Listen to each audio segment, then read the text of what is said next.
All right, a couple little things about receptacles and pigtailing. And this rework that I'm doing has some first gen Romex in here, but there is a ground, so we're gonna keep that. Too many people use the device as a pass-through. So you got your gold or brass as your hot, and your silver is your white, which is your neutral, and obviously your green for your ground.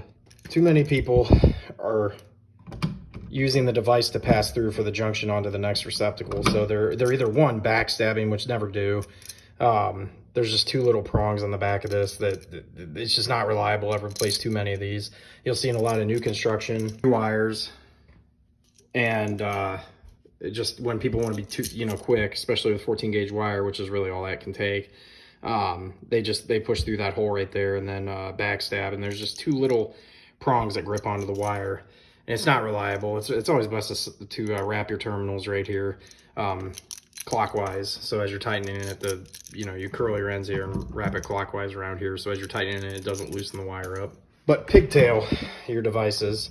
So I'm going to show you. I'll end up wire nutting these together with a pigtail coming off of it. So we just have one wire that's going to go to the device, and then these are tied together.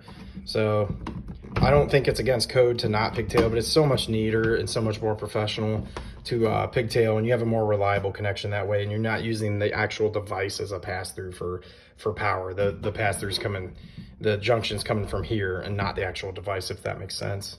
So I can't hold the camera with more than one hand here, but hopefully you get the idea of what I'm saying. I'm going to show you. So we're going to wire nut these and twist, have these together so we have the pigtail coming off, and that's going to go to the receptacle. So these are tied together and that goes to the receptacle. So you got your, give it a little twist, but don't twist the thing all the way to the back, or else the next guy's going to be cursing you up and down. You want to do a pull test, make sure that it's in there. You can always also look in there just to make sure that all the copper has contact and you don't have a short. You don't want any exposed, let me focus here. You don't want any exposed copper right there. You want it to be in the wire nut. Some guys will tape them, I don't.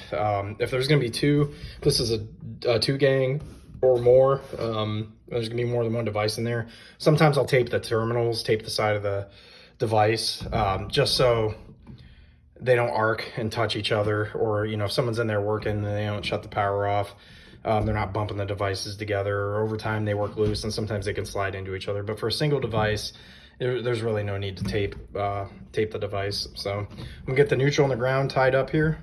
So once you do it, you have a nice tucked up, nice and neat. Plenty of room for just a single device in here. So we'll trim these out 6 inches past the box, and then get the device on. And this brings me up to another point in question.